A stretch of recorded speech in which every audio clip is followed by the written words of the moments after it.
தமிழ்நாட்டின் அரசியல் வரலாற்ற மிக மிக முக்கியமான நாளா இந்த மார்ச் 6 அமைய போகுது.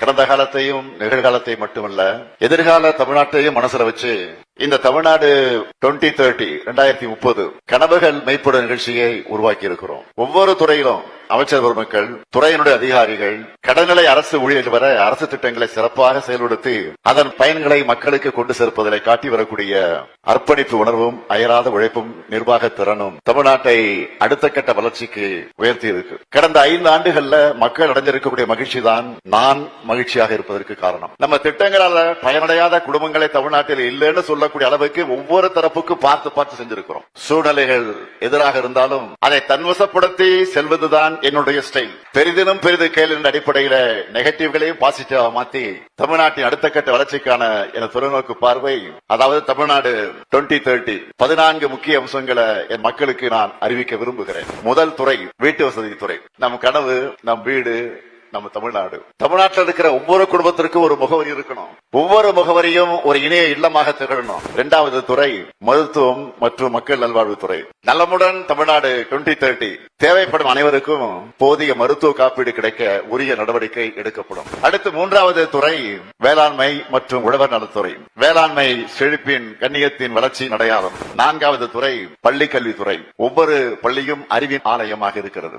இடைநேற்றல் இல்லா கல்வி கனவு 2030 ஸ்மார்ட் கிளாஸ் ரூம் அமைக்கப்படும். லைப்ரரி 5.0 வெற்றி பள்ளிகள் திட்டம். 5வது உயர்கல்வித்துறை. உயர்கல்வி நிறுவனங்கள் மாணவர்களுடைய மொத்த ஆளுமையை வளர்க்கக்கூடிய மையங்கள். அதன் மூலமாக நான் முதல்வன் 2.0 மூலம் கூடுதல் திறன் பயிற்சிகள் வழங்கப்பட்டு உலக அளவில் நம் இளைஞர்கள் போட்டி போட வழிவகுக்கப்படும். 6வது பிற்படுத்தப்பட்டோர் நலத்துறை. நல்லிணக்கத்தின் அடையாளம் வளர்ச்சி பெற்ற தமிழ்நாடு. ஜவுளி, தோல், ஆடை, கைவினை, கணினி, தொழிற்பயிற்சி போன்ற துறைகள்ல பயிற்சிகள் வழங்கப்பட்டு பிற்படுத்தப்பட்ட மக்களுக்கு பொருளாதார முன்னேற்றம் உறுதிப்படுத்தப்படும்.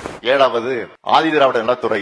அடிப்படை உரிமை, அசைக்க முடியா கண்ணியம். 8வதாக ஊரக வளர்ச்சித்துறை. கிராமங்களை பொருளாதார வளர்ச்சி மையங்களாக மாற்றுவோம்.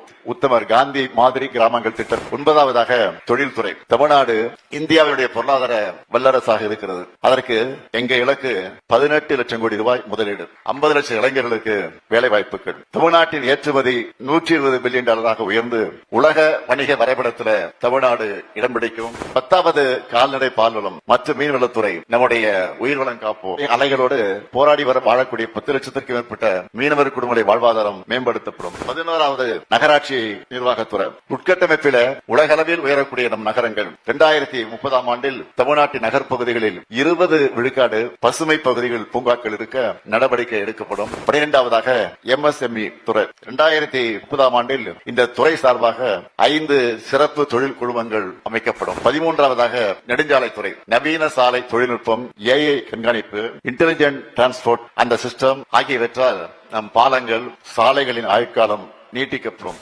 14வது கைத்தறி மற்றும் ஜவுளித்துறை. நெசவாளர்களின் வாழ்வாதாரத்தை மேம்படுத்த அவர்களுக்கு புதிய தொழில்நுட்பங்களை அறிமுகப்படுத்தி உற்பத்தியை பன்மடங்காக்கி அவற்றை ஏற்றுமதி செய்வதற்கான அனைத்து வாய்ப்புகளும் ஏற்படுத்தி தரப்படும். இவை மட்டுமல்ல, இன்னும் பல துறைகள்ல எனக்கு பல கனவுகள் இருக்கு. தமிழ்நாட்டுக்கான எனது மாபெரும் தமிழ் கனவு என்ன தெரியுமா? நம்ம நாடே சமத்துவபூர்வமாக ஆகணும். எங்கும் சமூக நீதி ஒழிக்கணும், ஓங்கணும். எல்லா மாநிலங்களும் சுயாட்சி பெறணும். எல்லாருக்கும் எல்லாம் கிடைக்கணும். இப்ப நான் சொன்னதெல்லாம் தனிப்பட்ட ஸ்டாலினின் ஸ்டேட்மெண்ட் மட்டும் கிடையாது. இது உங்க கனவு, தமிழ்நாட்டு மக்களின் கனவு. தந்தை பெரியாரும் பேரறிஞர் அண்ணாவும் முத்தமிழ் அறிஞர் கலைஞரும் கண்ட கனவு. இது அனைத்தும் செயல் வடிவம் பெற மாவட்ட வாரியா தனித்தனி செயல் திட்டங்கள் வகுக்கப்படும். இது இந்த முத்துவேல் கருணாநிதி ஸ்டாலின் கொடுக்கிற உறுதிமொழி. தமிழ்நாட்டின் வளர்ச்சி பயணத்தில் ஒருவரையும் பின்தங்க விடமாட்டோம். வெல்வோம் ஒன்றாக.